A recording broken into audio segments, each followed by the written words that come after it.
Dusty shelf right at the stairs. That's where Beaufort lost his ham. It's all about ham. It's always about the ham. Especially around here. And With Francisco, it's always about pigs and ham jokes and pig jokes and Let's see here. And if piggy banks, a variety of other If I press this button, porcine elements. It's like yeah. the conversation every day in this desk at this office, where we do our dutiful best to bring you a live show, ladies and gentlemen. Everything around here is ham. We're covered in pigs in blankets and pig-flavored porcelain. I mean, everything. It's crazy. How's that? A little light. We wouldn't have it any other way. A little light on the subject. That's better. Yeah. Hello, everyone. Hello. When I say sorry, I damn well mean sorry. Hello, everybody in the chat room. Welcome to Torn Tuesday. We're live at TheOneRing.net/live. We're also on Ustream, so you can join our. Have we joined our Ustream to our live event page? Yeah. So very good. We're on both. Very good. Do you remember that funny bit where Ian, in the back, behind the scenes of The Hobbit: Unexpected Journey, is having his little emotional breakdown while they were filming the bag end scenes, and then he tries to he apologizes to the other cast because they got live mics and they can hear him in the other room weeping and cursing under his breath, and then he makes a joke about in his Gandalf voice about being sorry. It was very fun. Yeah. He's got such a sense of humor, even in his depths of misery. A great, admirable fellow, Sir Ian McKellen. And welcome to Torn Tuesday, everybody. Hi. You know, that brings up an interesting conversation that I was having with some people earlier. Is everybody knows that Ian McKellen, kind of broke down while filming Unexpected Journey because he wasn't at the table. Can I tell you that I had been forewarned about that by Keith Stern, our friend who's the webmaster from McKellen.com, and Keith had warned me. He said in private, it wasn't much fun for Ian. I didn't believe it. I thought he was exaggerating, and then I saw the behind the scenes on an Unexpected Journey, and I realized how tough it was for him. Do you think that would have been the case on if Guillermo del Toro had stayed on as director of The Hobbit? Well, del Toro would have been shooting in 3D anyways. And would he? Yes, he would have. Of course he would have. Yeah, absolutely he would have. Do you think? Look at it. Look at the past two Hellboy movies, and look at Pacific Rim. You're going to tell me that he's not a fan? 3D. Big time 3D. The reason why poor Ian was a slave to that green screen was because Peter Jackson was a slave to the technology to trick the scale of figures in the same room. So they invented that, slave camera technology that they used for The Hobbit. But the question is, do you really think that Guillermo would have maybe built the sets a little differently or found a way to keep Ian in the room? Like he's about performance. Well, he is always. But come on, when you're trying to trick the scale of people, the way that they did with Frodo and Ian all those years ago, 15 years ago, kids, it was as easy as using flat, trick photography of Elijah Wood sitting a couple of feet behind Ian McKellen. Remember? He explained it all very clearly. And Del Toro is just as technology-minded as he is, thespian-minded as a director. Granted, he's gotten some really great performances out of various people, and he has taken Ron Perlman to new heights as an actor. Thank you. Back to the lights. It is always lovely to think about the way that Del Toro works with his actors, but then again, he's like George Lucas and like Peter Jackson. He's a kid in the sandbox with all the best toys.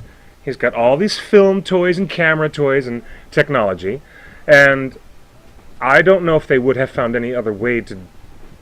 I'm not an engineer, maybe I'm not an inventor who's thinking to my imaginative best, but I don't see how they could have done it any differently. Poor Ian. Well, I bring up the Guillermo del Toro because it was just confirmed today by the man himself, Ron Perlman. Speaking of, yes, this is exciting. Was going to be Beorn. He did confirm that absolutely he was going to play Beorn, and it's not in an expanded role for the bear creature. Brilliant. It would have been so brilliant. And not long after this, we're going to hear an announcement, probably from Doug, our wonderful Doug Jones, that he was intended to play Thranduil, Legolas's father. How much money do you want to bet that in the next week or two, we get Doug Jones admitting that as well? No, Like, again, this is a whole different. This is a whole different movie. Gosh, the Hobbit that could have been, the Del Toro version, right? The interesting thing is that when we posted on our Facebook, there were several fan comments that did not like the idea of Ron Perlman as Beorn, and I thought there's always some blowback. Always some he's blowback. like the most perfect Beorn. Mikkel Persbrandt did a fantastic job with what little he had. With what little we've seen so far, but according to the extended editions, if you've seen the new extended edition trailer for Desolation, oh gosh, it's great. He has a huge expanded role. How many more minutes of runtime are we getting in extended version? 20 to 30 minutes. I thought it was more than 40. That's a lot. I thought we're getting up to 45 minutes. We're going to have to investigate this and find out exactly what the new runtime is on extended edition Desolation of Smaug. Someone in the chat room says only Jackson can do justice to Tolkien's work. Last week we looked at Ralph Bakshi's... I like what Rankin and Bass did with The Hobbit back in the 70s. Yeah. That was so charming and so fun, and they actually had, elves singing Tra-la-la-lally, here down in the valley, ha-ha. They had all elven songs in there. They had that Ballad of Bilbo Baggins. We love that stuff. Yeah, so, they're just different movies, and they're special in their own right. And I think Guillermo would have done a wonderful job, and we would have had a wonderful single or double movie, and with some wonderful performances.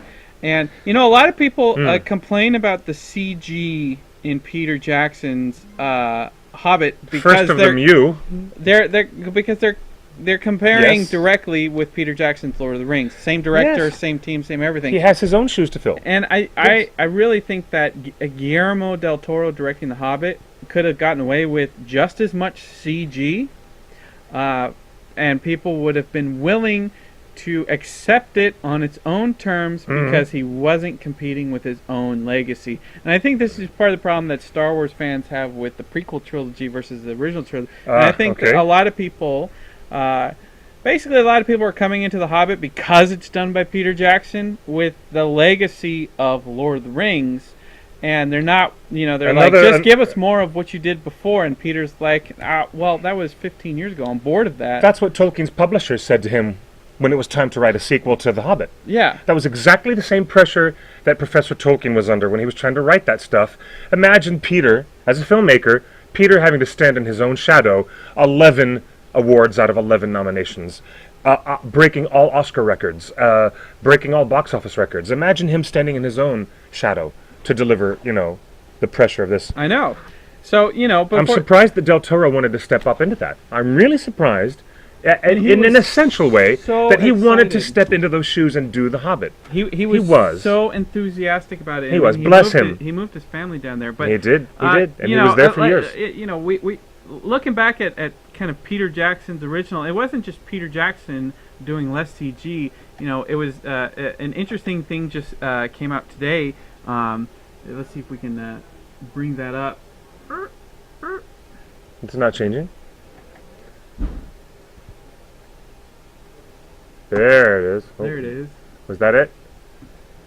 Okay. Look at some of these old photos. A photographer or photographer's assistant that was working on the Two Towers marketing. This is not from any movie except the Two Towers. This isn't from Pierre Vinet, the set photographer. These are studio marketing. This is a whole different ad agency that was responsible for these.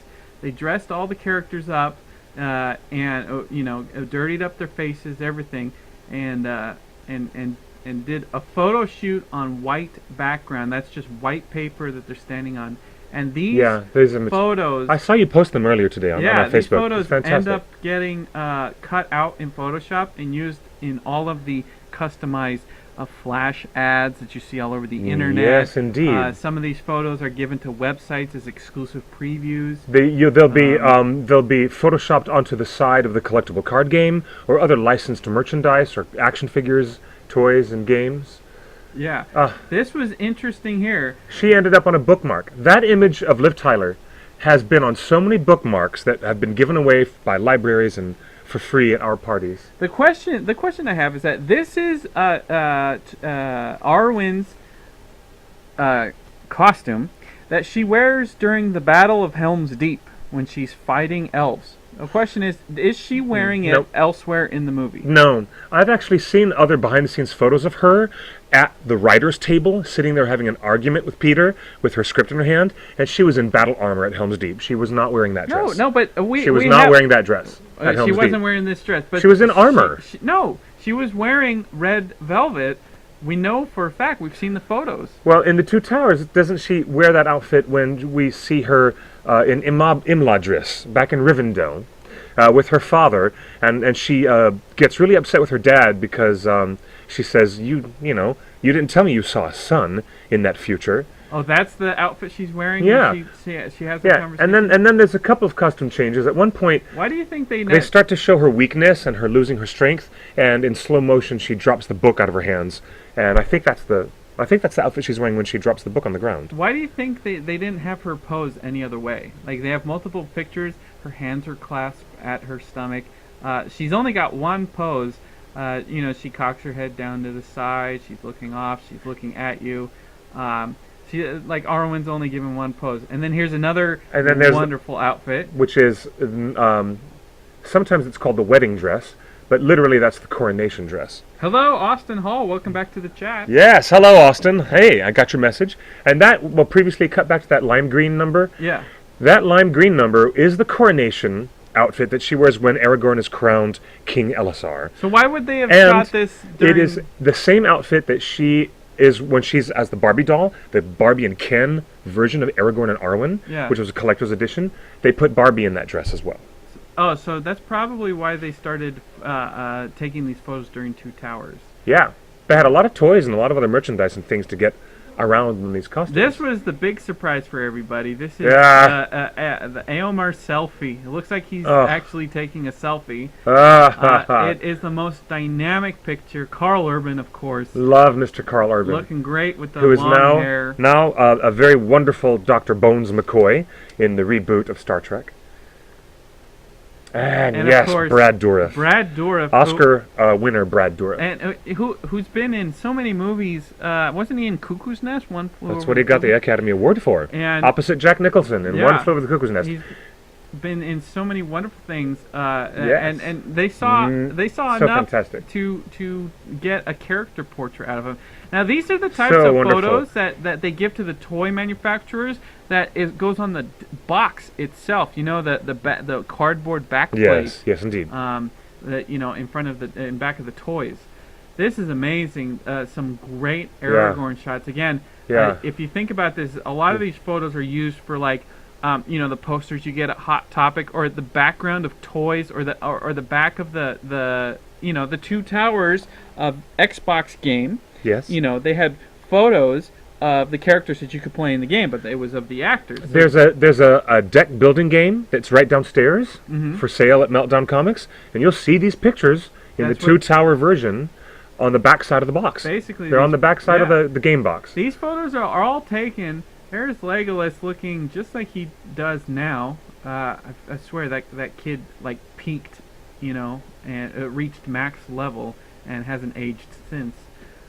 He has a magic portrait in his attic absorbing his age. Yeah, it's Believe quite me. amazing. Richard Taylor said they had to tell him that he fit into all his old Legolas costumes when he did The Hobbit. Brilliant. That's brilliant. These are all photos that are taken way after the movie's done filming. These were probably taken in 2002. Probably after Return of the King filming was complete. I bet your principal photography was done completely. Way done. Yeah. And Fellowship was already out. And of course, there's Vigo. Vigo had the most things. That's a great, it is. Maybe he's born with it. Maybe they turned on the fan and got his hair blowing in that fan. They turned on that. But they have to prepare. They have to prepare a lot of these photos for Go back to various that. uses. Go back to that Heidi Klum. That is so Project Heidi Runway. That is the Heidi Klum of Middle Earth. Aragorn manages to walk and strut like a supermodel and like he's listening to RuPaul playing "You Better Work It, Girl." No, I'm not going there. I'm not going So awesome. Hey, He's got the there's wind our blowing Sam. his hair. I love it. Look, there's our Sam. Samwise, why doesn't he have the fan blowing his Heidi Klum hair. He Why doesn't he have get the long fan? enough hair He for needs the fan. Heidi Oh, there you Klum. go. Blow that fan, Aragorn. There's some Aragorn I action love it. shots. But you can see why some of these photos were outtakes and they never used them. They make all these photos available to all the marketing people, but a lot of them, just have no reason. No, this is excellent. This is a GIF right here. There's so much dynamism. Yeah, there's your motion GIF. Post that on Reddit. Right. Put that on Reddit's Nowadays, GIFs. they would just shoot 4K video and take stills and from the 4K video, and that would be these marketing shots. Yeah. So they'd get a fluid movement. The Ranger. That's excellent. You notice? Excellent. There we go. There's Mariadoc, Brandybuck, and Peregrine Took. With his ever-present scarf. His wee scarvies. The Pippin fan club, the Total Pippin movement, had little miniature scarves that they knitted for all the members. It was called a wee scarvie, because Pippin had that scarf at all times. His trademark look. Sam. Remember that time we went to do the live chat with Sam at his home in Calabasas? And he pulls up pots and pans and his backpack and all those things he's holding there on his shoulder. He pulled out of his storage closet and said, "Ooh, look what we've got! Original costume props." And he showed us all that stuff. He kept. That was great. That he kept. That was so good. So it's amazing that these photos are just now surfacing. 15 years after the fact. I imagine a photographer just kind of opened up a hard drive and said, "What's this? What's in this hard drive? Oh my gosh!" He probably looked at this old hard drive and said, "What have I got in my pocket?" Not really knowing what he had. And there's so many people that probably have these photographs. It may not even be the photographer. It might be some marketing assistant that was cleaning up a server somewhere and like, oh wow, look at these, at an ad agency or any of the toy manufacturers or anything like that. Like these photos would be sourced right now from anywhere. Anywhere, truly. But those high-res images at the time were, just for all the marketing goodies and please, Comic-Con at the time, even when the original trilogy was coming out, they had a lot of T-shirts and artwork and vinyl banners around the New Line booth. And, of course, different video editions at different international markets. Right. Go to a different country, and you'll find that the marketing team in, Japan, say, versus Spain or Portugal, would have chosen different elements from those high-res groupings of pictures just for the same DVD release. Everybody in the chat room they'd pick different images. Freaking out. Let fangirl mode activate, as Tolkien Girl says. These photos are amazing and we're missing to get. Oh no, I've noticed. I've actually been looking at some of these fangirl comments. Yeah, we're very cute. Watching. So if you want to join the conversation, you can give us a call. 530-64-FRODO. Give us a text. For Frodo. It goes to both our phones, a text message, or you can Skype us if he turns on his Skype. You can Skype us. There's our first text. And will these pics be posted to the website? That's the plan. Yes. Yeah, we've got a different editorial team. We just do the video stuff, and a different set of volunteers actually post to the website. That's indeed. Now, how about this? My friends, you're on the Ustream site. You've never been there before. You're trying to find our show. What do you do from the home page? Type in keyword TheOneRingNet, and then you'll find our channel. Is that correct? Yes, or you just go to theonering.net/live. Which is a nice thing that we've advanced, and we've hooked that up. You can watch it at theonering.net/live. Like that. That's excellent. I'm glad it's all built in. Hello, Google Hangouts, everyone out there. I can never get to work. I know you a couple people mentioned Google Hangouts. It just can't. It never works right. But Skype works, texting works. Call us. Tell us what you think about some of these photos. Which one is your favorite? It is a great. I tell you, 2014 has been a great year for television. If you're a Tolkien fan, it sure has. And the great thing right now, if you notice, if this last Sunday on Once Upon a Time, John Rhys Davies was on Once Upon a Time as the troll from Frozen. Yeah. And then the next night, not 24 hours later, Denethor, John Noble himself, is on Sleepy Hollow. He's a regular on Sleepy Hollow. For those of you who've missed him on Fringe, where we really, really, really loved his character work on Fringe. That was a great show. Yeah. Wasn't that fun? And then, now he's on Sleepy Hollow, which is getting a lot of attention from the fangirls. I know it's some good. of our friends at Happy Hobbit are very much into these shows, Once Upon a Time and Sleepy Hollow. The shows are pretty good. They are. What have you got there? What is that mischief? Meltdown Comics, where we do our show every night next to the Nerdist Theater, just got this in. This is the very first edition. Look at that, 001, right on the cover. The new female Thor. This is the variant cover for the first female Thor. The very first female Thor. With the new logo design and everything. I'm afraid to open it. Take a look. Yeah, open it up. That's pretty cool, huh? This is 001 alternate cover. Shall I take it up to the camera?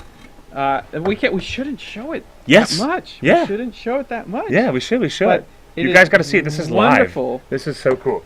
I'll let you guys take a quick look at how women now have a new place in the world in Marvel mythology.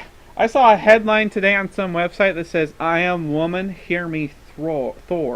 I am woman. Here we look at her hammering the frost giant to pieces. Griffin Claw just texted us saying Cool. the pictures are beautiful, wonderful. Thanks for that text. It's amazing. What do you think the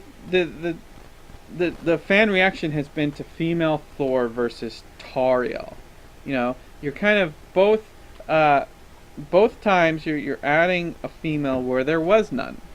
Do you think I think that's one of our premises of the Fangirls documentary, which we're still pursuing.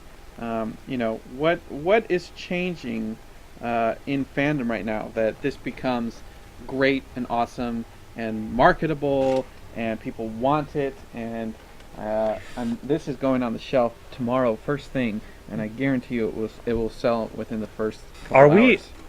Is it possible, as Kirk and Spock actually said to each other in the final Star Trek movie that they were in together, is it possible that we have gotten so old now that we have come to see, well, that's not the exact dialogue, but we've come to see changes and things that we never thought we would live to see, like the ultimate springboard for the next wave of modern feminism in the 21st century is to see such strong masculine ideals that we've always held now changed into a female dynamic, or from that paradigm. The storytelling that we know and love that used to come from all male authors in the 20th century, like C.S. Lewis and L. Frank Baum and Professor Tolkien, well, now it's been replaced by female writers in the 21st century that are in that same groove of being great fantasists, great authors who are taking us on flights of imagination or speculative fiction that causes us to question the world around us. Isn't that amazing? It is. It's fascinating that now Thor, as other waves of pop culture ripple out, this ripple effect includes what used to be our little insular, or what we used to think of as an insular comic book geek world. And now it's way, way, way open on all sides. Brighter Moon in the chat room says, Don't you think? When Doctor Who is a woman, that will be quite the day. Now, there you go. That's the last bastion of British sensibilities. The interesting thing, where related news. Is it tradition that Doctor Who should always stay male and should also always stay white? There was a big outcry for the new Doctor Who to be of Indian descent. Yes. Yes. Well, yeah, there was a lot of fans said, we have so many Indian, influences on our Bollywood and our storytelling and our visual arts. Well, why not try a lot of Indians in London? But yeah, why not try a slice of London from a different angle? Jim Carrey confirmed that he was approached to play the Doctor. Fascinating. An American? Yeah. An American playing the Doctor. And he now refused. Gasp at that. He refused to play the Doctor. Why? Because he was American. He felt I can't play. Well, it sure did. I can't play the most British It thing. didn't stop Mr. Cavill from playing, the Man of Steel, or Christian Bale playing Batman, or Mr. Garfield playing, Spider-Man. It didn't stop the invasion of the Redcoats from that direction. Oh, I know. They took over all of our superheroes. The Redcoats have taken over all of our. Yes, Brighter Moon. I'm ragging you right now. on the flip side, just fun in you. Elijah Wood played Frodo Baggins. On the flip side, we had American hobbits. We took the most British of British characters in the history of British literature. It's funny. And we took it over. No longer can anyone say it is inappropriate for, Bruce Wayne, for example, to be male or female, black or white, or Asian, or Robert Downey played Sherlock. That's right. Yes, absolutely. How many people have played Sherlock? How many people have played Sherlock? Dozens. Well, right now, currently, the most famous ones are a short list. They're doing the third Basil Sherlock Rathbone movie with Robert Downey. You've got Benedict Cumberbatch. I wonder if Salah will have another fight scene with Robert Downey Jr. That'd be great. Our boy Sauron had a fight scene with Robert Downey. And then Ian McKellen is playing an old Sherlock. So you've got 3 Sherlocks right now. And how many different actors are playing Professor Tolkien in 2 different biopics about his life that are now in production? If there was a female Thor, this came in on the chat on the text. If there was a female Thor, wouldn't she be called Thorin? Nah. Thorette. Thorette. The interesting thing that also news this week is that the estate of one of the comic creators of Marvel, Jack Kirby. Yes. Everyone knows Stan Lee because he was the editor, but the guy that wrote and drew most of these characters when the first Thor came out in comics. Yes. Like all of the Avengers, all of the Guardians, these characters. You guys, if you don't know your comic book history, Jack Kirby is one of the greatest legendary names of them all. And so it's been debated for decades now. Both Jack Kirby and all the Marvel characters he created, Bob Kane and his relationship with Batman, the Superman, the estate that the artist that did Superman in Action Comics #1, the companies owned the characters, but the artists created the characters. Yes, they did. Literally, they created them from scratch. They drew them, they wrote them. So there's been this legal dialogue happening in the courts of how come the artists, the people that actually created these characters, how come they're not getting a piece of this pie that the characters are now worth? Pies. Pieces of pies. And there's two conversations happening. It's like, of course all these artists are suing now. That all these characters are making billions at the movies, but they weren't suing in the 80s, when Marvel was bankrupt and DC got acquired by Warner's. Yes, that's right. Yeah. Now the movies happen, and now all these characters are. But a lot of these characters like Thor and Superman, these were created in the 30s and 40s, and these characters. When The Hobbit was created, 37. That was you read book. Some people created characters in books, but a lot of what we call startup and technologically leading people would be like, I don't want to just write the character. I want to actually draw it. I want to physically, I don't want to describe in words. I actually want to draw and show you what Superman looks like and what Batman looks like and all these characters and what Thor looks like.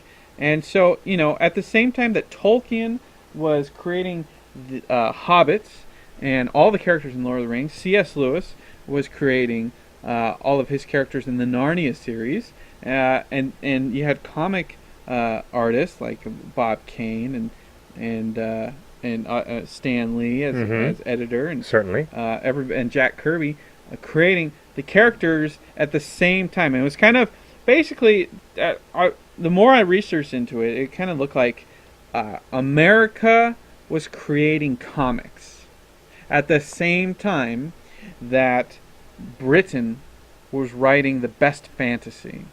So America was there's nothing more American than all these comic book creators. There's nothing more British.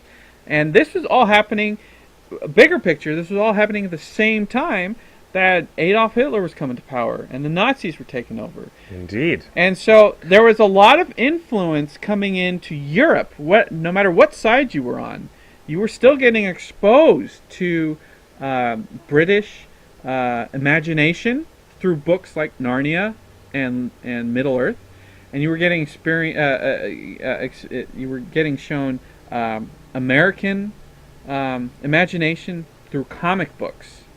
Yes. And, yes. And so why do you? But it was an interesting turn when the Nazi Party started to embrace some of the things that Tolkien was talking about over everything else.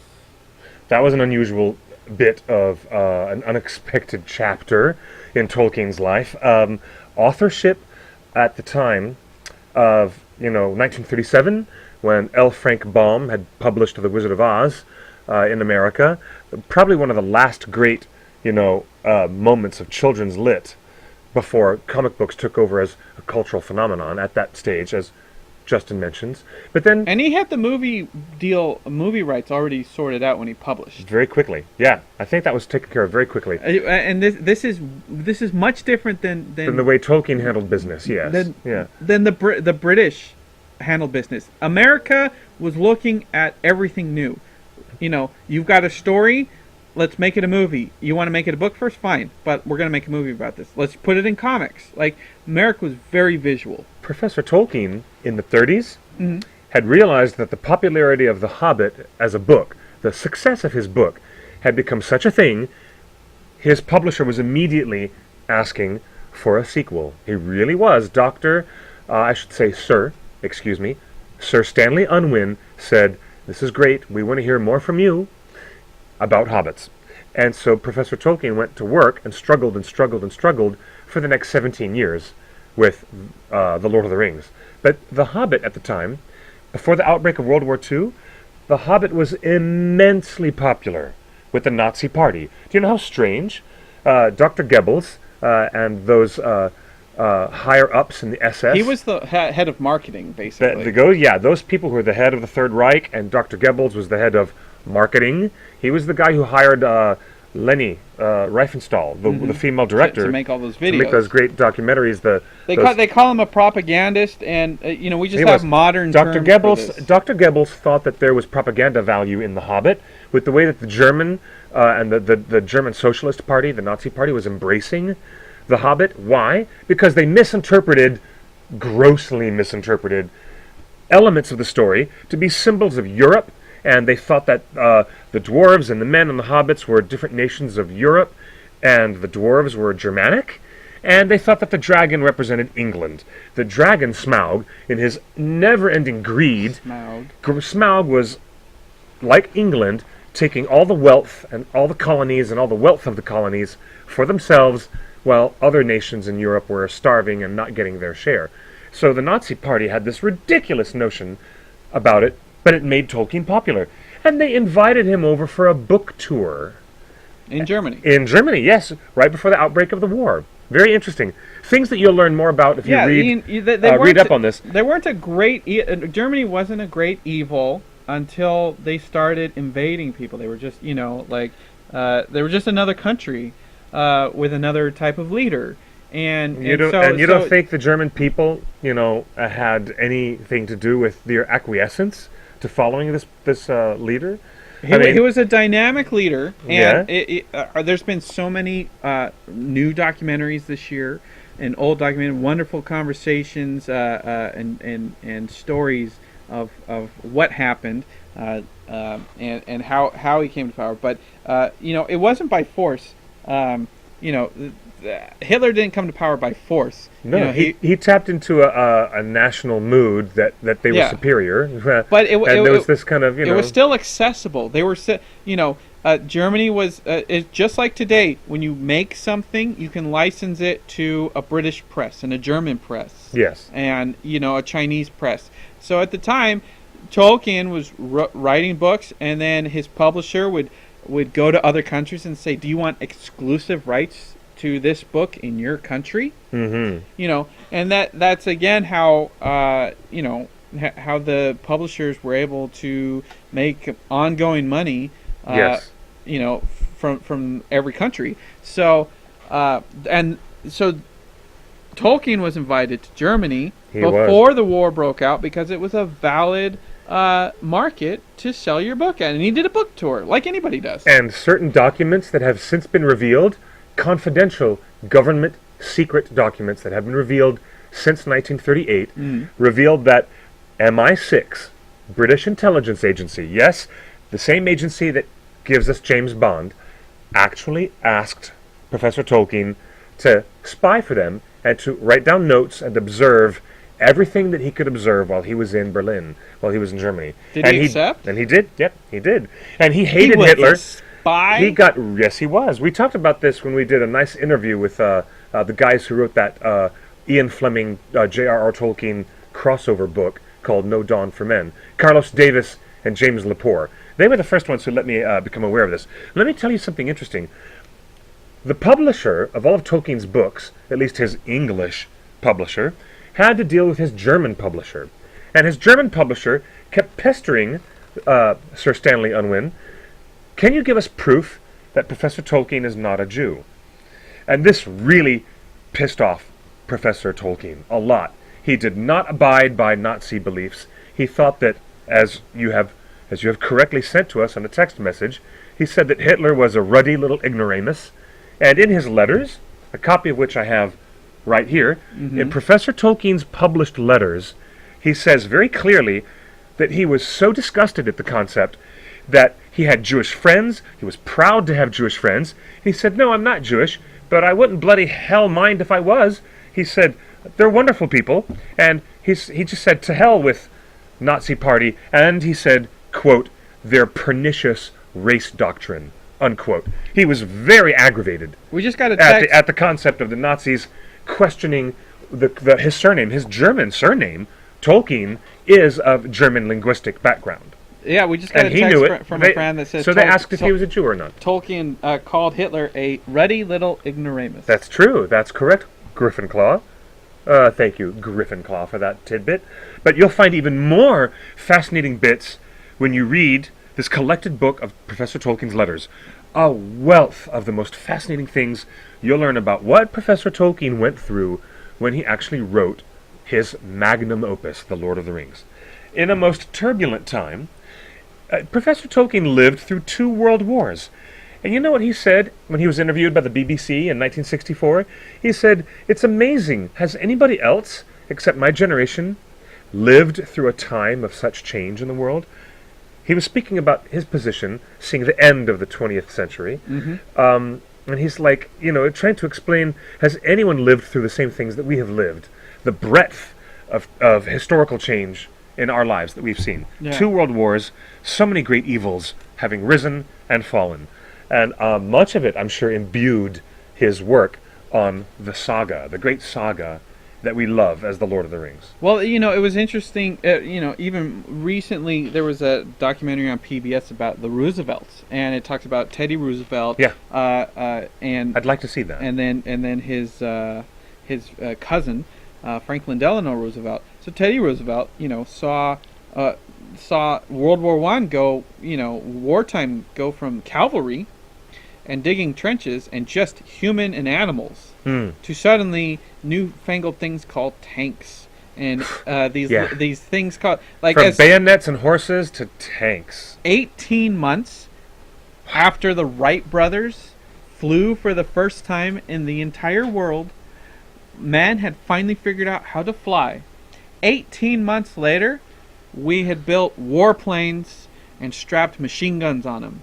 And then just another generation later, they were building their aircraft not out of wood and canvas, but they were building their aircraft out of perfectly shiny, molded steel, aluminum.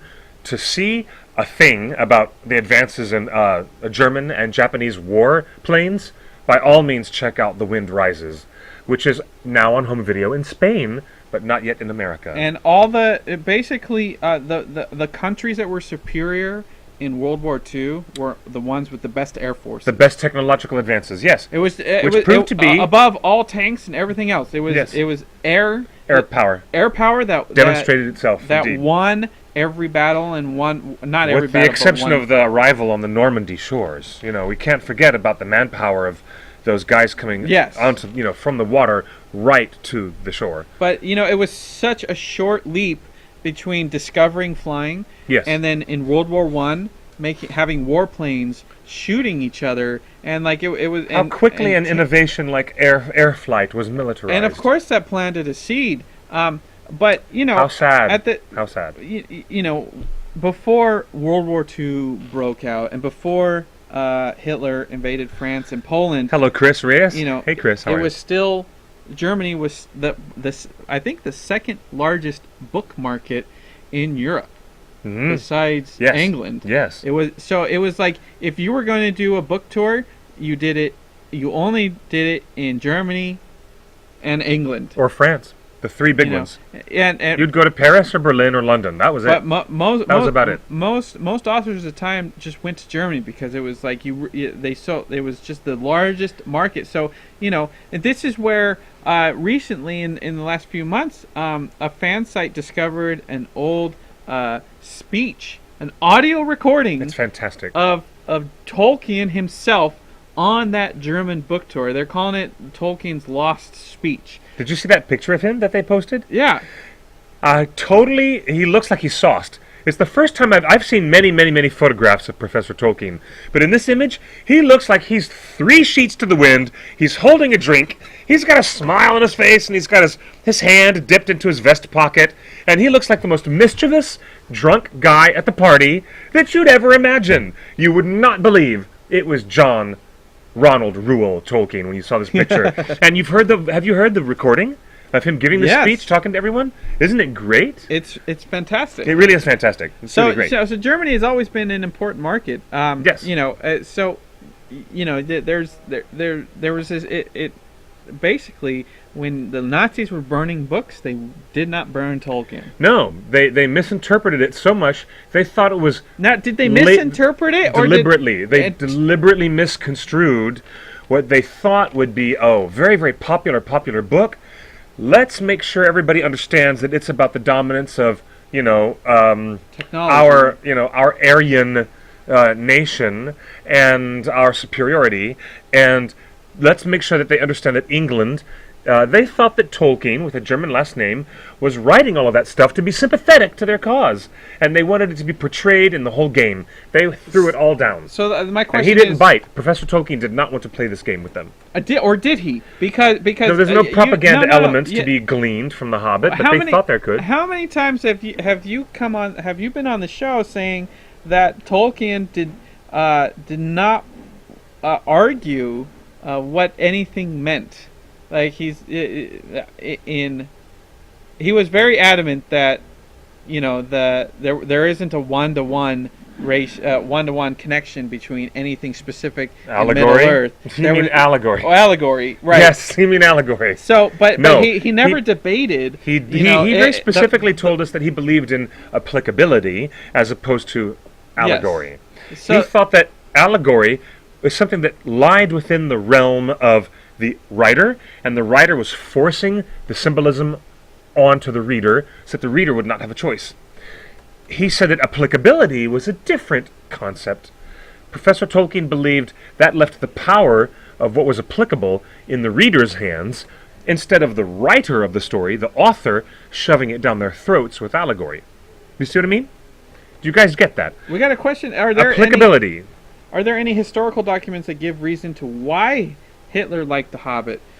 It wasn't.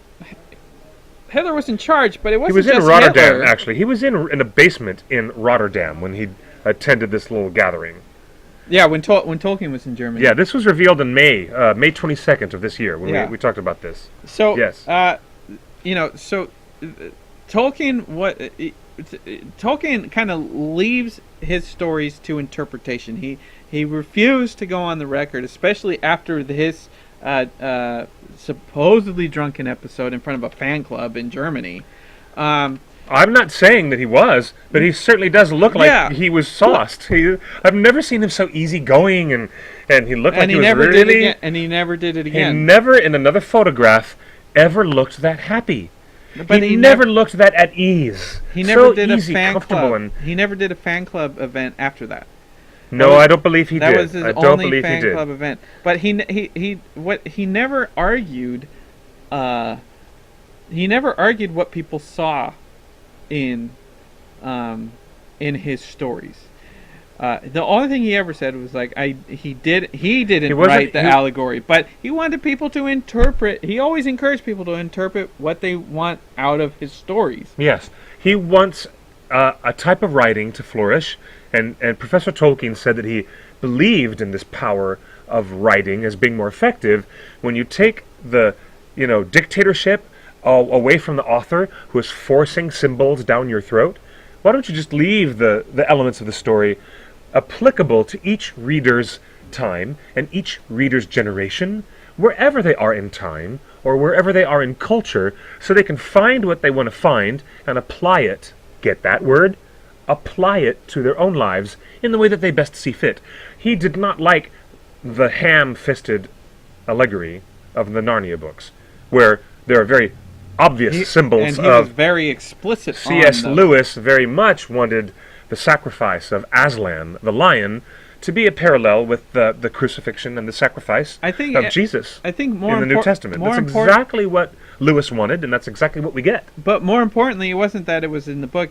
I think from what we've read about Tolkien and Lewis, I think a lot of it was Tolkien didn't like that Lewis was telling people that. Like, Tolkien was kind of hands off. He makes his thing, and then it's up to you to interpret it. I think C.S. Lewis's error in Tolkien's eyes was that he was telling people what to read into it. Yep, as I said. And I think yes. I don't. That's different. That's a different issue than Tolkien taking issue with the fact that the story is like that. It only reveals to us a little bit more of his temperament as a writer. As an author, every author has a different viewpoint of how they want to get their message out to the world. And in Professor Tolkien's eyes, he preferred getting his message out to the world by soft pedaling the hard symbols. The hard symbolism. So he didn't have an issue with it. He didn't have an issue. I don't think he had an issue with the symbolism. He didn't think it was as effective as a story. From what a piece of storytelling. From what I've read and what I've seen in interviews, both on Lewis and Tolkien's side, is that I don't think my takeaway is that I don't think Tolkien had an issue with the symbolism in the Narnia books. I think he had an issue with Lewis proactively telling you it was symbolism. Yeah, I'd agree with you on that. And Tolkien and Tolkien I'd agree with you on that. Just didn't want to explicitly. His whole thing was like he never wanted to explicitly tell you what his stories are. He wanted you to discover it for yourself. Indeed, he did. And it's proof in that lost speech. This lost speech, we need to correct the record. This lost speech was given in 1958 after the publication of The Lord of the Rings. It was not as early as we had previously intimated that it was in the 30s. It was after Lord of the Rings. But we had erroneously said a few minutes ago that it was while he was on a German book tour in the late 30s. That is not when he was invited by these fans of the books. No. This happened in the Netherlands in 1958 after the very, very big success of the publication of Lord of the Rings in 1954. Just for the record. Just got to say that. Okay.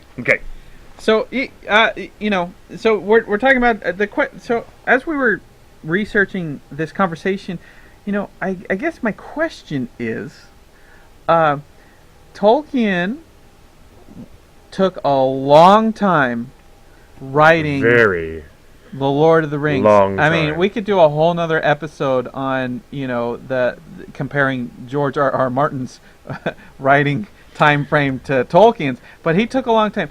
The question is, do you think that because Tolkien was selling The Hobbit in Germany pre-World War II, that he saw what was going on, and he knew that whatever was going to happen in Germany and started happening would influence where the Middle-earth story was going to go? Do you think because obviously he had more Middle-earth stories to tell, and of course the publisher wants to put out books. Of course he wants, he's got a young family. Of course he needs the money. He wants to get paid for books. Why did he sit on Lord of the Rings so long? Do you think it's because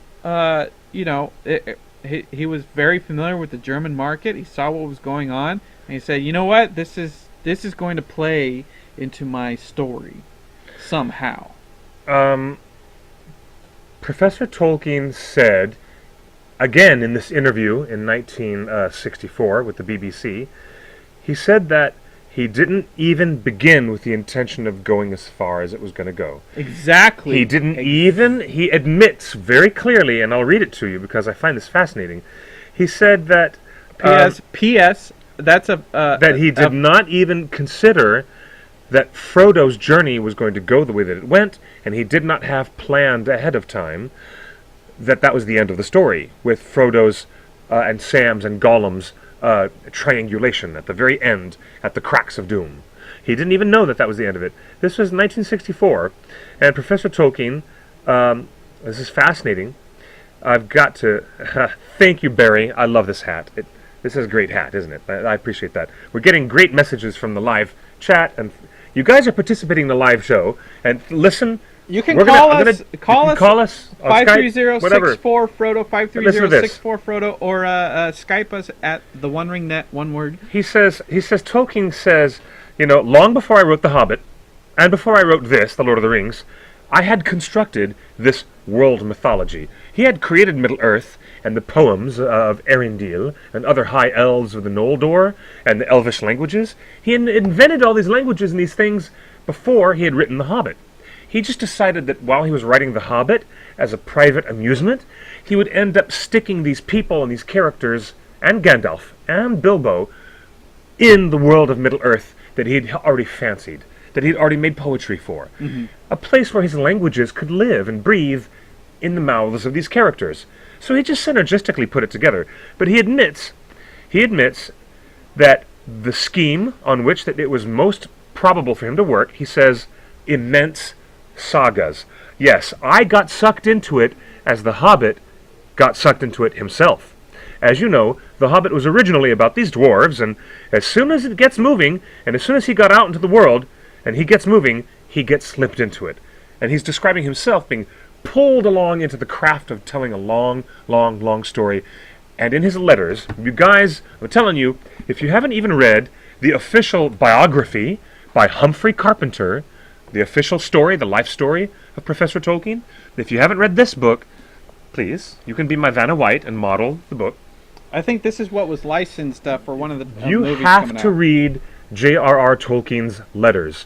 And in his letters, he writes an apology to his publisher and says, the creation of this thing has now run out of my control completely, and I've created a monster. You know who else said that? That's an important quote. He says, this thing has gotten out of my control, and I have created a monster. Quote, unquote. George Lucas said that, too. He sounds like he's gotten... Professor Tolkien, who you think is a very learned professor, he knows everything about English language, and yet he's in the middle of writing a narrative that gets bigger and bigger and crazier the further he goes into it. Do you know how frustrated his publisher was, waiting 17 years to get the draft? Everyone always... Which was supposed to be the follow-up to The Hobbit. All of the Inklings Do you believe that? made fun of him on a weekly basis. Oh my gosh. And none more so. The pressure among his friends and the other Dons, the other Oxford professors. The Inklings, especially C.S. Lewis, constantly poked at him like, hey, I published a book before you. Hey, I published 2 books before you. Hey, I published 7 books before your epic story. I thought and The Lord of the Rings is 6 books. We've discussed this before. It's 6 books in 3 volumes. But intended to be only one single book. Originally intended. It's the same as C.S. Lewis. That's wordsmithing and wordplay. But Tolkien was writing... It's not. It's his original intention. Whatever. I don't... Wait. Professor Tolkien delivered a draft of 1,200 pages. Typewritten by himself or by his wife in an attic in the bedroom upstairs. It was 1,200 pages. And he did not submit book 1 of Fellowship and then 6 months later say, here's the next one. C.S. Lewis delivered almost as big as a tome, and the publisher said, this is too big, split it up into books. And through the process of filtering C.S. Lewis's Narnia story into... what was, I think it was like 4 or 5 books. he just kept writing, and then that the process of editing, he said, you know what, I'll just pursue this a little more. So it became 7 books. But Tolkien, that's just a mechanical process. The publisher could have said, hey, you gotta knock this down to six books. The publisher did say you have to knock it down to 3. Right. And that was another source of great upset and a big fight that Tolkien had with his publisher, who had waited patiently for 17 years. It wasn't just his publisher; it was everybody. It was all of his friends. It was his compatriots. The fans were really screaming at him. C.S. Lewis was raking in money. He had the bigger house. He had he had married that boozy American socialite, and he paid for her life. He did. He paid for her. Yeah, you guys saw Shadowlands. He paid for her cancer. He paid for everything. Yeah, tell them how good Shadowlands is. Shadowlands is an amazing film. It's on Netflix. Watch Shadowlands. That is as close to Tolkien as you can see on the TV. They say, Tolkien and Lewis together. Yes. Yeah. And that is basically kind of it's a pretty good representation of their relationship. And Tolkien was always a serious guy that took, and the other Inklings were like, come on, have a little fun with it. He's like, I'm working on a story that's better than all of you. It was just his ego playing to work, and in the meantime, all of his Inkling compatriots are publishing books, and then C.S. Lewis actually sold more books in America than he did in any other country. I would not make such a gross assumption, as the filmmakers may have broadly portrayed Professor Tolkien in Shadowlands. He was a very humble fellow, and he always said, well, if anyone's going to remember me at all, it's going to be because of this Hobbit nonsense, not because of my scholarly work. He was very humbled about all of this. I don't believe that, because I've read it in his own words. It's I know, in his and own words. I've also in his letters. The words I've read out of Tolkien's actual writings, I've also heard George Lucas speak. Have you? Yes, and context when you hear someone speak it and in conversation is a lot different. You can say the same exact words, but you say them as differently with intonation and everything. I come into having heard directors like Tolkien, or directors like George Lucas and Peter Jackson and Richard Taylor and James Cameron, and they say all the same words and all the same phrases for all the same reasons. So when I read Tolkien's letters, I'm coming in from that perspective, from hearing the intonation in these other people, the same words being said with that intonation. Tolkien doesn't get to the level he gets at professionally without having a little bit of confidence. Tolkien, a lot of confidence. Just like she says on the hotline, thank you for sending us that message on the Torn hotline, Tolkien was his own worst critic. He was often defeatist. Professor Tolkien, despite his own personal and academic success, was still his own worst enemy in many ways. Look at what he said in this interview with the BBC. Okay. He says, the interviewer says, I began Lord of the Rings as soon as The Hobbit was out in the 30s. And the interviewer says, it was finally finished just before it was published. And Tolkien replies, I wrote the last in about 1949. So imagine beginning writing Lord of the Rings in 1938, 1937, okay? See, and that's much different than George R.R. Martin. I remember, he says, there was a tremendous amount of revision. I typed the whole of that work out, and twice, and lots of it, many times, in a bed in an attic. I couldn't afford, of course, hiring the typing, so he had to do it himself. There's some mistakes still. Exactly. The fact that he mentions anything about making costs. He says there's some mistakes still, and it amuses me to say, I suppose, I'm in a position where it doesn't matter what people think of me now. There were some frightful mistakes in grammar, which, from a professor of English, language, and lit, is rather shocking. He admits that there's so many mistakes in his original manuscripts of Lord of the Rings that it's shocking that it came from him. He couldn't afford a typist. He was watching his friend C.S. Lewis rake in all this money from the same amount of work, from the same amount of words, in almost the same amount of volumes. And C.S. Lewis is like, I'm sure, it's not on paper, but I'm sure there were conversations in the pub amongst the Inklings like, hey man, at least you've got money to get that stuff done. And I'm sure C.S. Lewis looked right back at Tolkien and said, "Hey, man, you could have some money too. Like, quit complaining." Again, Tolkien was a professor, but so was C.S. Lewis, and so was many other people. Did Tolkien have seniority earlier than anybody else? Like, he was raising a family. He was trying to get what he wanted done. Like, he could have been publishing the whole time, but he refused to. And then he always made a light of like, In early 1956, and I'm reading from his biography. Okay. In early 1956, Tolkien received the first payment from Sir Stanley Unwin, from Allen and Unwin, his publishers, Allen and Unwin, under the half profits agreement, a check for more than £3,500. One check for £3,500 in 1956, just from his half of profits for the book sales. And it says here, this was considerably more than his entire annual salary from Oxford University. And, though he was of course delighted, he also realized that income tax was going to be a very serious problem.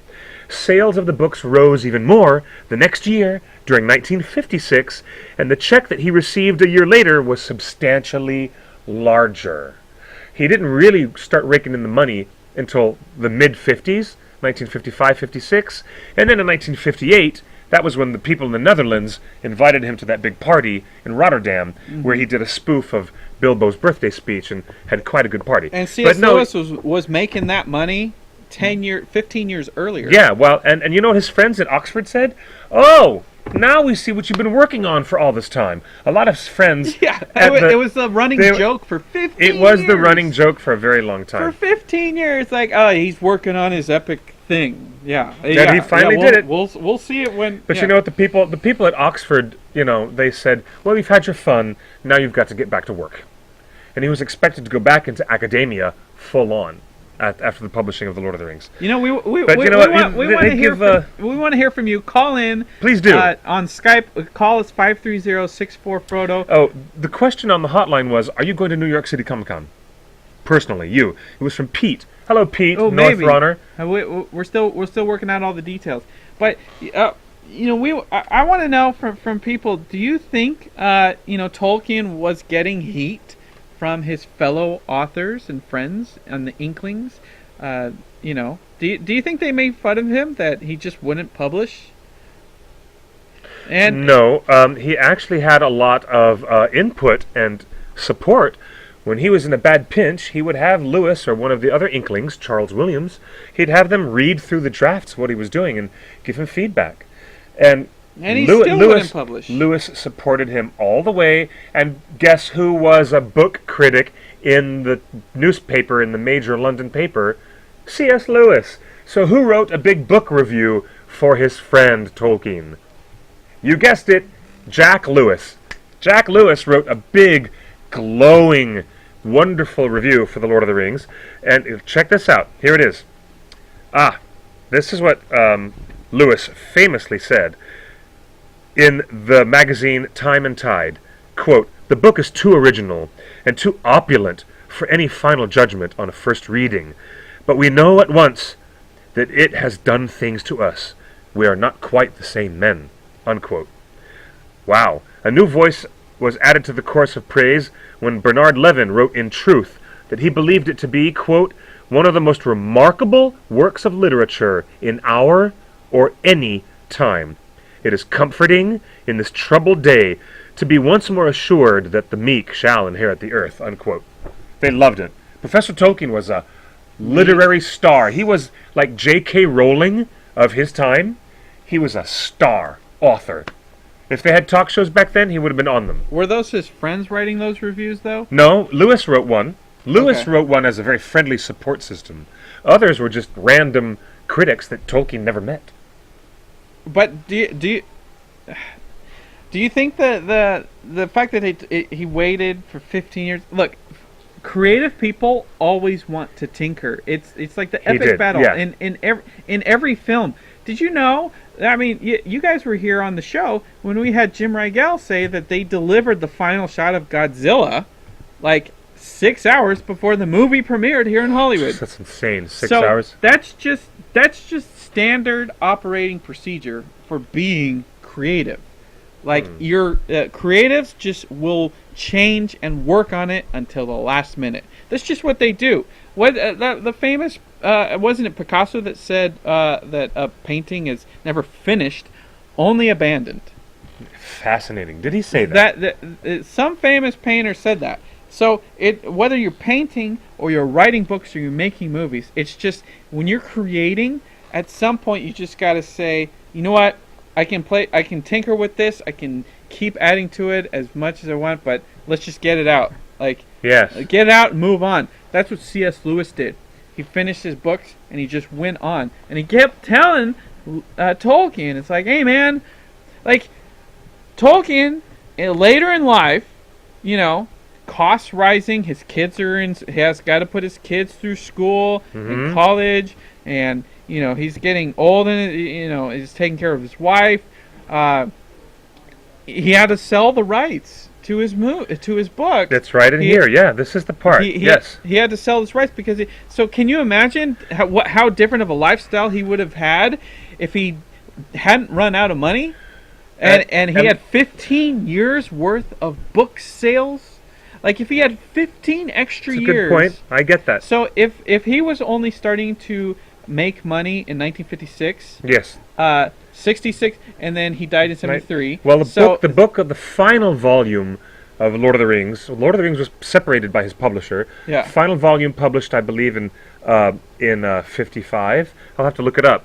The first volume, Fellowship, in 54. But his big checks didn't start coming until 55. Okay. 55, so, yes. See, he really had like 15, 17... He really had about 17 years of book profits to enjoy, right? He could have, yeah. He was really making serious book money for the last 17 years of his life. And you're telling me that he waited 17 years in between The Hobbit and Lord of the Rings to publish. So he didn't wait. In the meantime, while he was busy writing the thing, and while he was busy living his academic life and fulfilling his duties to the university, he sent drafts of the Silmarillion to his publisher and said, while you're waiting, Alan and Unwin, while you are waiting on the Lord of the Rings, why don't you publish this instead? And they said no. And they kept saying no. And they broke his heart while he was still alive. And so he went back to finish and revise the Lord of the Rings. He wrote the first 5 chapters, crumpled up the paper and threw them away, and rewrote the whole thing from the beginning. At one point, he was his own worst critic. And that's all every author. He always had his own high demands on himself to satisfy. Well, every author said fairly drove himself nuts. Stephen King's in the process of writing it. Stephen King's first hit book was Carrie, and he famously Stephen King wrote the first 5 chapters and then threw them away. Really? Tossed them in the garbage. Like this is garbage. I've created a character that nobody will identify with. And he threw it. His wife, Stephen King's wife, dug it out of the trash. She did? She dug it out of their own trash in the yard and said, "What are you doing? Why are you throwing this away?" He's like, no one's going to identify with this character. And his wife said, "I identify with this character. Yes. Keep going." So it wasn't just Tolkien trashing the first chapters of Lord of the Rings, and then, that's just what authors do. That's just the creative process. Nothing that you've said about Tolkien today is unique to Tolkien. It's just the creative process. There's a lot of other authors who've suffered the don't you find it kind of ironic, as you have pointed out, that he could have been making money if he was writing, chopsocky little quick books for kids and throw them off like, Lewis seemed to just throw them off. Like, he tossed off another book every year, didn't he? He wrote a book and he published it. He wrote a story and he published it. And Tolkien refused to do that. Because he had a certain larger framework and a larger artistic ambition. He had a larger goal in mind. So did C.S. Lewis, and C.S. Lewis got there quicker because he published quicker. But Lewis did not create a new mythology for England. Tolkien did. He did that on The Hobbit. He did that. He did that on the Silmarillion. But Well, you can't get to the Silmarillion without having Lord of the Rings. Well, the Silmarillion and all the content of it is just the greater backdrop that existed before The Hobbit or the Lord of the Rings existed. His earliest stuff always was the Tale of Erindil, and the awakening of the elves under the stars. All that early creation myth was way before. I know, and that a lot of fantasy authors do that. They create the world on paper, and then they write their story based on that world, right? Okay, so it almost feels like half-hearted. Like Tolkien gave them the Silmarillion and they rejected it. Of course they're going to reject it. I bet you Tolkien never wanted that, but they were screaming down his throat, like, give us a story. He's like, fine, take this one. Of course they're going to reject it. And so why didn't Tolkien publish over those 17 years, get 17 years worth of book royalties, and live a much more comfortable life, and not be stressed with the Beatles wanting to, having to sell his cartoon rights? That was years later. I know, after but the book was published. 17 years of book royalty, 17 extra years of book royalty would have changed the whole licensing dynamic that ended to where MGM is bankrupt and Guillermo del Toro gets thrown off the movie. Like, there's reasons, like, things happen and you can never predict them, but Tolkien always made fun of C.S. Lewis. Tolkien always told C.S. Lewis, there's no way your stories can be good because they've taken half the time that it took me to write my stories. Like, Tolkien made many comments that anything that takes a short amount of time must not be good. Where are those comments? Where are they in here? There's been in interviews and. Okay, find one for me. I can't. I don't know where it is in the book. I've read these. I don't remember him saying that. We got a call on the hotline. We do have a call on the hotline. Hello. Hey, who's calling?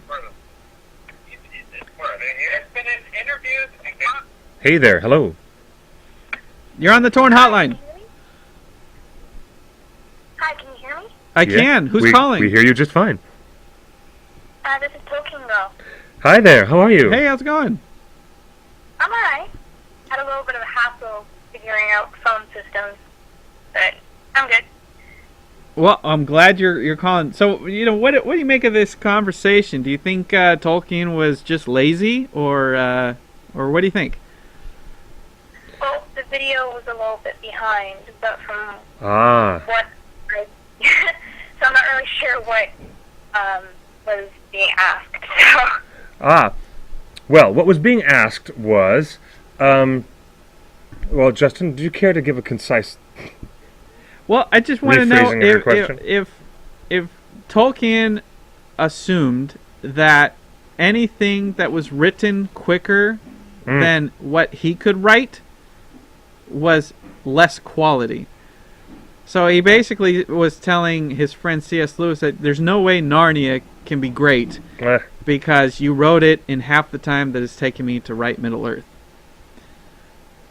Oh, I completely disagree. I think that it doesn't really matter how long it takes to write a book.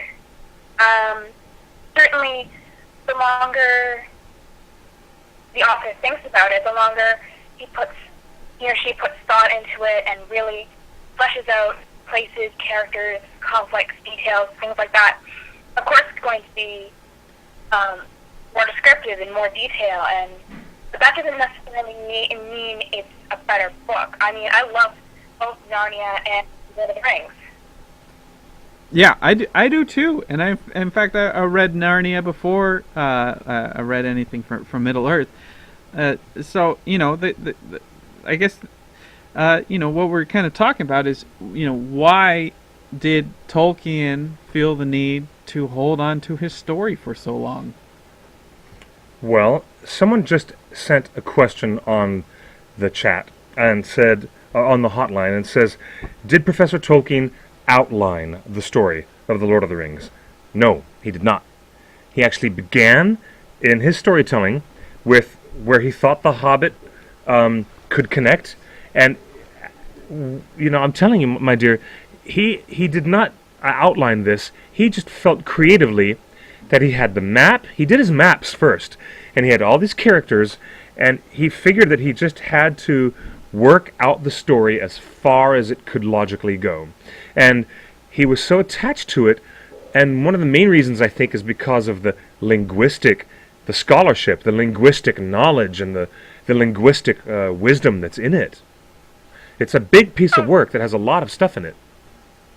Definitely. I mean, the languages alone would have taken months, if not years, to create. I mean, yes. With C.S. Lewis's work, it's incredible, but he doesn't have any new languages in Narnia. Right. But with Tolkien, he has tons of languages that he has to create and figure out, and including the runes and all that. Indeed. So, do you think that Lord of the Rings would have been just as good if Tolkien had published as often as C.S. Lewis? That's kind of a hard question because I really don't know. I think I loved Narnia. It was one of my favorite children's books, but the detail and the care that went into the Lord of the Rings, just because you can publish more, doesn't mean it has quality. I mean, that's what my English teacher is teaching us, right? Quality over quantity.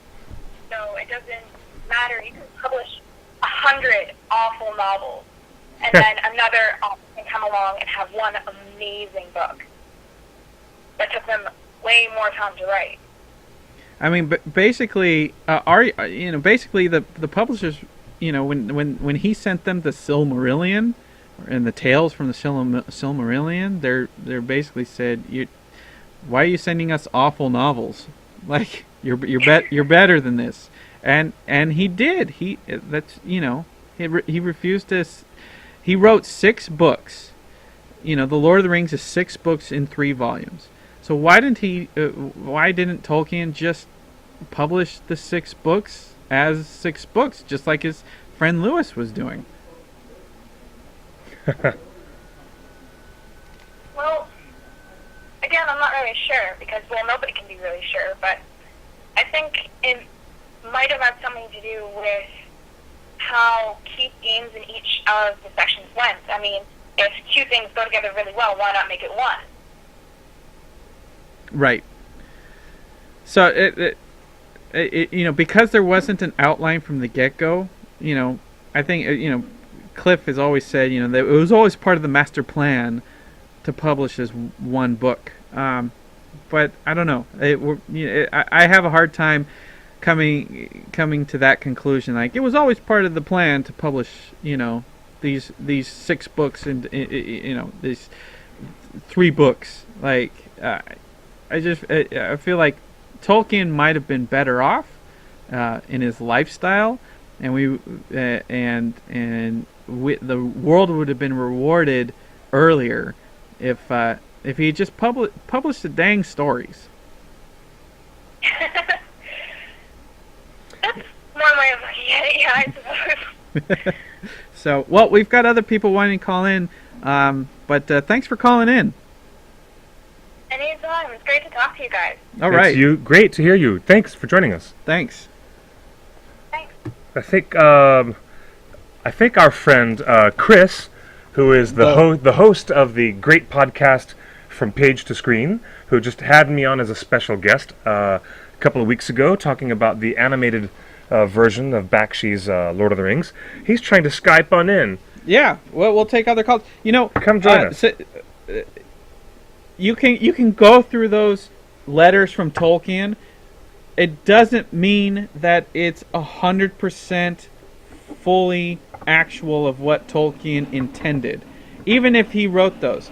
The best example, the author's private letters to his family and to his publisher do not well represent what he really intended. Yes. Did you just say that out loud? Let me finish my thing. Absurd. Not absurd. Absurd. Especially to the publisher. He's just telling the publisher probably enough to get the publisher off his back.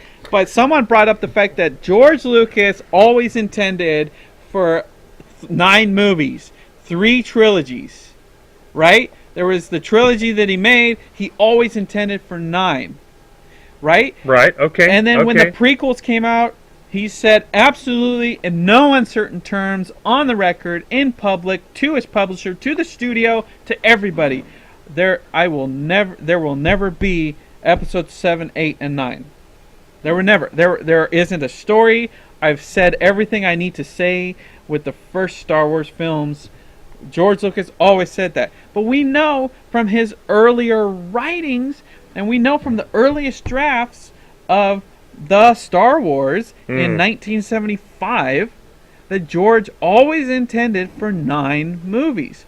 So his public pronouncements, both in private letters, in public conversation, and in interviews, George Lucas's creative pronouncements changed throughout the years. And I have no doubt that Tolkien always had some sort of had a goal in mind. He had a goal in mind. He changed but his tune all the whole time, and he just like no. He didn't change his tune. The whole story around the publication of the Lord of the Rings was kind of screwed up in the complications of the Silmarillion, because Professor Tolkien wanted it published, and he had sent it out to not just one publisher, but to another one, because Allen and Unwin were closing the door on him, saying, we're not going to... Yeah, they had a disagreement, basically, about publishing the Silmarillion, and it says right here, and this is a letter that he wrote, Stanley Unwin wrote this to say... The publisher wrote this to the author, okay... Although he claims not to contemplate any drastic rewriting, etc., surely this is a case for an editor who would incorporate any really relevant material from the Silmarillion into the Lord of the Rings without increasing the already enormous bulk of the latter, because they were upset that it was a huge 1,200-page, bulky, huge book. So was Narnia. And so he wanted the Silmarillion published in conjunction and part with the Lord of the Rings, and he says, and if feasible, even cutting it. Tolkien wouldn't do it, but someone who he would trust and who had had sympathy, one of his sons, maybe Christopher, might possibly do it. If this is not workable, I would say publish The Lord of the Rings as a prestige book, and after having a second look at it, drop the Silmarillion. Unwisely, Stanley Unwin sent a copy of this letter to Tolkien, saying that we're not going to combine the Silmarillion into LOTR, just take the Silmarillion and drop it. And that really, really, really broke Tolkien's heart. He was furious. And he wrote a nasty letter back to his publisher. And he demanded a yes or no. He demanded a yes or no. Will you publish The Lord of the Rings, yes or no, with the Silmarillion? And they said, no. And they said, since you demand an ultimatum, we hate to say this to you, John, but no. Why was he pissed, though? Because he wanted the Silmarillion published, and that was his life's work. It was his heart's work, more than The Lord of the Rings was. And at that point, it had really gotten to a much bigger story, and he thought that they were entwined, these pieces of story. So this all happened in things get released, things get done, often in certain ways, right? You can't make a movie without casting an actor. Like there's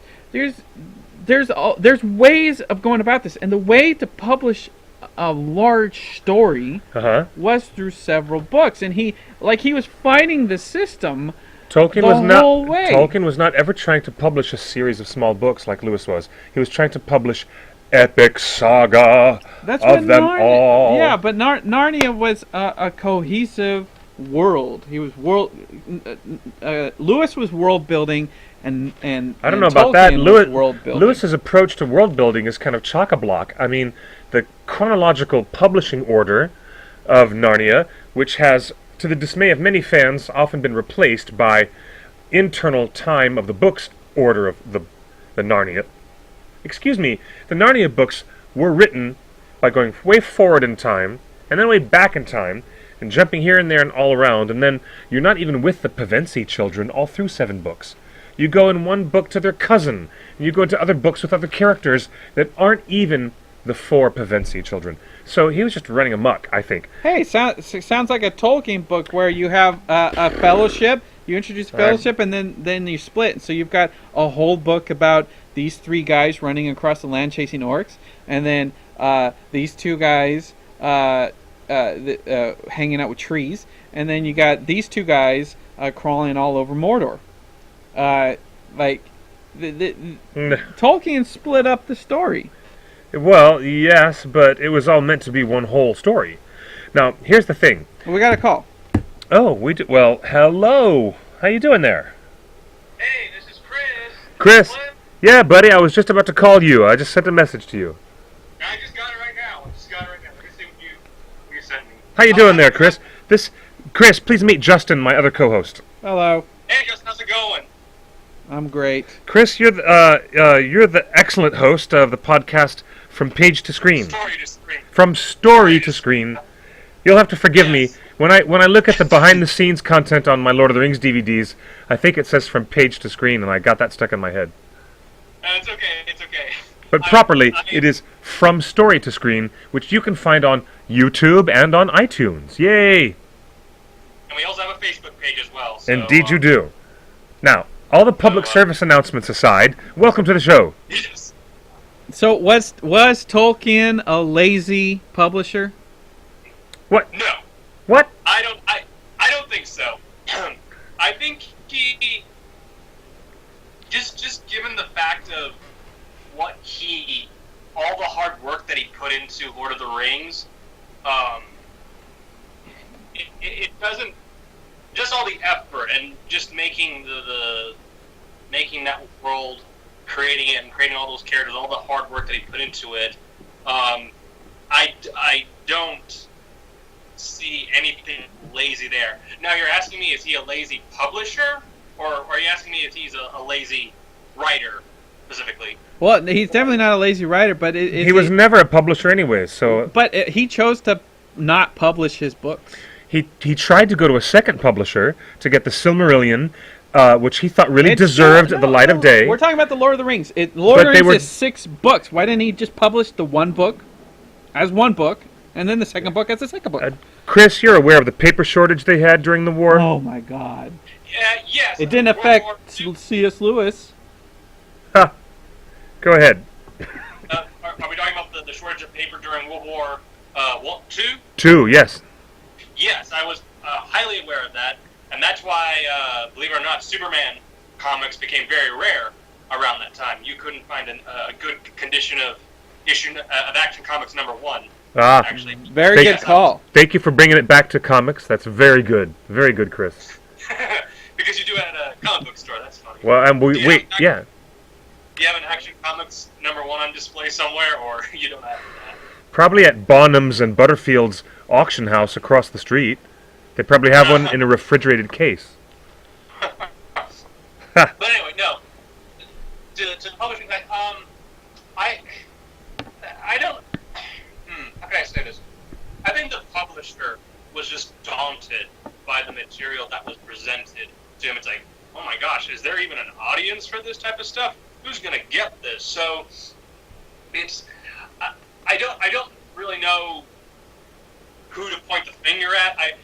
Lord of the Rings, which was published in the 50s, was a daunting publishing task for anybody, any publisher, whoever he approached to do the publishing. I'm sure they just looked at this and they're like, no one's going to be able to get this. I don't know if anybody's going to be able to understand this book, despite the success that you had with The Hobbit. But, yeah, I don't know. That's kind of for me, that's kind of a hard question to answer specifically, but I don't know. We're in a different time in the world of publishing. You have to admit we are in such a different time of publishing.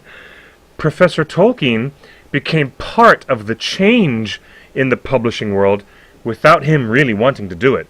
To tell you the truth, he wanted his greatest pride and joy, the Silmarillion, to find a place. And at that time there was such a paper shortage, and these books were so huge, the Lord of the Rings was such a huge manuscript, and it was so bulky, not one, but 2, count them. 2 publishers told Professor Tolkien to his face, the cost of this is going to be exorbitant. If we do this kind of a layout, we're not going to make a profit. You're making us lose money by doing this book this way. That's normal. That's business. It's a business decision. That's normal. They told every author that. Cut it down. Yeah, they did. So Both. that's what prompted them to break it down to 3 books. One publisher, which I believe was William Collins, Collins Publishing, Collins said The Lord of the Rings was in severe need of being truncated and edited down for length. And you know what, to the Silmarillion, they said, what the heck? What the heck? This is baffling. We don't even know what the heck this is. Get out of here. Get out of here. And so they said, you want to find a home? Instead of coming to Collins Publishers, they said, John, Tolkien, go on back to Allen and Unwin. And so with his tail between his legs, Allen and Unwin accepted Tolkien back. Tolkien had to go back in shame, and he had to agree to publishing The Lord of the Rings by splitting it into 3 volumes, which he thought was a very bad idea, but they insisted as a business model for a printing layout effort, they insisted on doing it that way without touching the Silmarillion at all. And I have to admit, as we talked about on our podcast, Chris, Professor Tolkien died without the Silmarillion ever being published, and he was broken-hearted over that. Yeah. You know? Yeah. Excuse me. I mean something. That sounds. Is that frozen yogurt? That sounds good. What have you got there? Actually, no. Actually, Second breakfast. Actually, lamb chop. So, Lamb chops. Oh, dinner, supper. You're making Pippin a happy boy today. People want to crucify publishers and stuff like they're only and studios for like they're only about the money. It's like no. Practical decision. Authors want to make money too. They really do. Chris, what do you think about where we are now with authors writing a book in 5 years, and we complain to George R.R. Martin, but the fact is Tolkien took 15 plus years to finish his. Well, I haven't really been keeping up with the latest books in publishing. I mean, the only ones the Twilight books, I know that those probably took less than a week just to write. Thank you. Sorry, Twilight fans out there. Sorry, Stephanie Meyer. You can take that check and laugh all the way to the bank, but we're having a laugh over here too. I give Tolkien a lot more credit than I would give that writer. I'm sorry, because she probably just had a fantasy, and it's like, I need to write my fantasy down and all that stuff and get it on paper, and just lazy. I don't know, but bring it! He comes out swinging, ladies and gentlemen. Yeah, Chris Ray's in the corner right there, and Mrs. Myers over there in the corner, and they're about to fist fight and all that stuff. But yeah, I got a question to ask you guys. I sent in a question about a theory that I had, and I haven't heard anybody talk about this before, so it's mine. I claim right to it. Do you think it's possible that Thorin Oakenshield was being corrupted by the One Ring? Oh, I did see that question in the live chat. Thank you. We're going to have to get around to that. I do want to answer that before we finish up our show, which is going to be in a little while now. I think that the metaphysical problems, because on your podcast you always have a very good slant from your what informs you religiously and metaphysically, and what informed Professor Tolkien religiously and metaphysically was his Catholicism. He was a staunch Roman Catholic. The idea of Thorin being susceptible to the One Ring had not even entered Tolkien's mind because he hadn't advanced the stages of LOTR storytelling in his own mind. I believe that Thorin was not corrupted by the presence of the ring, but perhaps... But he was laying the seeds that objects could corrupt. That objects could corrupt it, but it was a basic...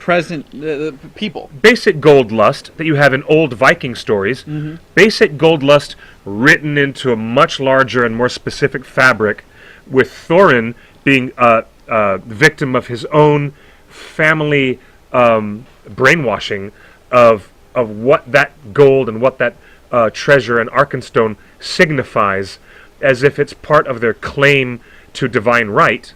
The screenplay that Peter Jackson and Fran Walsh and Philippa Boyens, their screenplay intimates and suggests that that the gold sickness and the Arkenstone are somewhat different, and that the Arkenstone is a very specific symbol of divine right to rule, but in the original Tolkien books, the Arkenstone doesn't represent a divine right to rule. I think that all of the wealth of Erebor, the vast wealth of the whole line of Durin, the Longbeards, was enough to make anyone crazy. It was as if Tolkien was trying to tell us, with great wealth comes great corruptibility. Period. That sounds familiar. Something from Spider-Man, actually. Yeah, I mean, don't we have something like that, in the Song of Solomon as well? Mm-hmm. Yeah.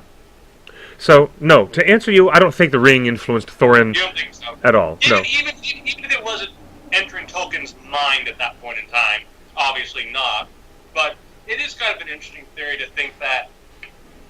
I'm specifically pointing towards the Hobbit film, because when Thorin starts pointing the sword at Bilbo's stomach, I'm kind of wondering if the ring is kind of having some sort of mental effect on him, like having him try to kill him so he can get into Thorin's hands. I don't know. It's just a theory, but it's maybe a little too far-fetched, but you never know. Interesting idea. We'll see what happens if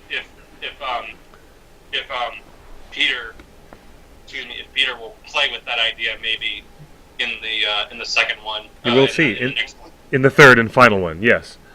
All right. Well, fascinating question. Thank you, Chris, for joining us on today's show. We're going to take one last stab at resolving the question of how do you get away with taking 6 books and trying to cram them into one mega volume. Now, thank you, Chris, for being on our show. How about that? No, there's a whole lot of business when you write an epic saga, and I think Professor Tolkien had a bigger ambition than other Inklings or any other writers of the time. Even a fantasist during the war, H.P. Lovecraft, he specialized in serialized short stories, short-form stories.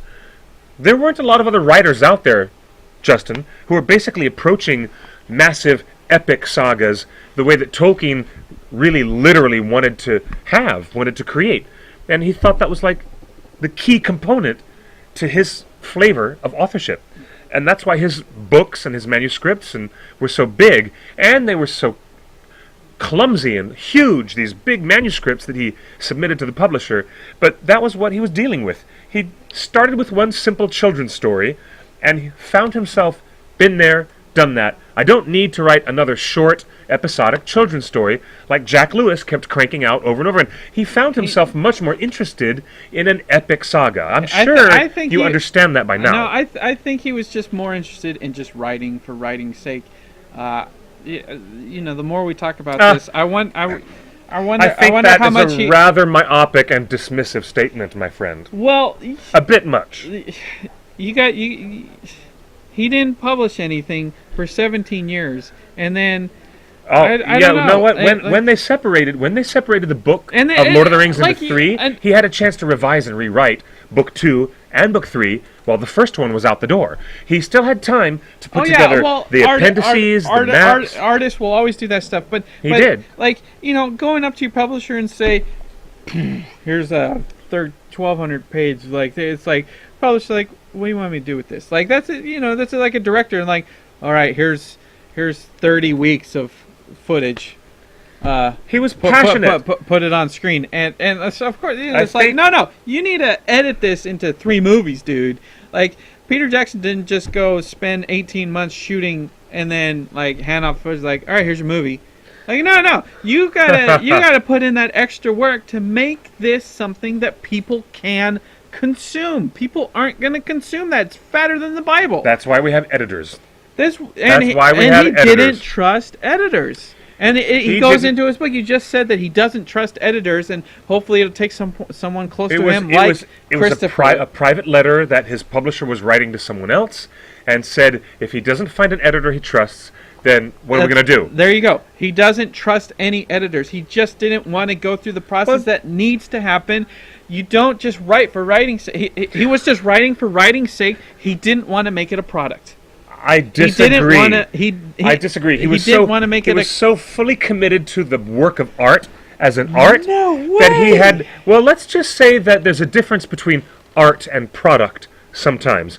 And You have maybe to make it consumable. 21st century boy, you're talking about Professor Tolkien, who was born in South Africa in 1908.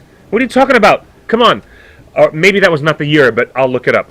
Professor Tolkien, I think, as a writer, was more interested in the grand scale of what the artwork, the art piece, what it really meant to him, much more than he was interested in, oh, I better chop these down and piece them out as a serial, and then I can make more money that way. He wasn't that interested in making money. He was devoted to the linguistic cause. He was devoted with a passion. Perhaps it's a bit surprising that a stuffy, tweedy Oxford professor would have that kind of passion in him at all. But he did. He had passion for writing an epic saga more than he cared about a product. And that's my final effort on that. Thank you for joining us Thank today you for joining us. It's on been Torn Tuesday. a wonderful conversation It about has been an engaging Nazis and- conversation. Quite fascinating. Tolkien's stories were so powerful, even the Nazis couldn't burn it. Thank you, indeed, indeed. Look, and our last message from the hotline, we wouldn't be together right now on TheOneRing.net if Tolkien didn't care about editing. He cared a great deal about editing, and you know what he did? He took a bunch of that Silmarillion stuff, and he stuck it into the appendices, and that's where we get some quasi-material of Silmarillion in The Lord of the Rings, Appendix A, B, C, D, and I think E as well. How many appendices are there? 5? I think there's 5. Anyways, if Tolkien had a strong enough editor to say make this into a book, we would have got more Middle Earth out of each book. you It would have given him the more time to flesh out certain things and go farther on each of the 6 books that he wrote. Listen to We would have got more. That's all I'm saying. We would have got more if he stuck to your classic publishing schedule and not try to be like, here's a whole tomb, go for it. It's like, no one can consume this. Anyway. Correction, I think Tolkien was born in 1892. I think. Okay. Hello, Wikipedia. Thank you for telling me. Too many appendices is a bad sign. Oh, is it? Thank you for joining us. I know you're giving him fuel for the fire, Thank you for guys. joining us. This has been your Torn Tuesday. We're live every Tuesday at 5 p.m. Pacific at TheOneRing.net/live. You can also download this episode on iTunes. We put all of our episodes up on iTunes. That is excellent. Podcast. Just look. That's search, very excellent. Search for TheOneRing.net or search for Torn Tuesdays. Our podcast shows up right next to Nerdist. Our podcast is right there, and it's free. Enjoy our It's free, and then version. we'll put this up on So YouTube is that afterwards. that podcast only the audio version of Only the audio version. And then if Fantastic. you want to watch the video, you can go to YouTube/TheOneRing.net. All one word. Thank you to all of our regulars who've joined us His here. name's Cliff. Thank you very much. My name's Justin, and I'm Follow gonna me go, on Twitter at Yeah, you do QuickBeam2000. that. And follow us on the One Ring Net. and follow John Noble. John Noble's going to tell you what to do right now. He's great in that show. He's great in everything. He's great in everything, especially Fringe. God, I miss Fringe. It was so good.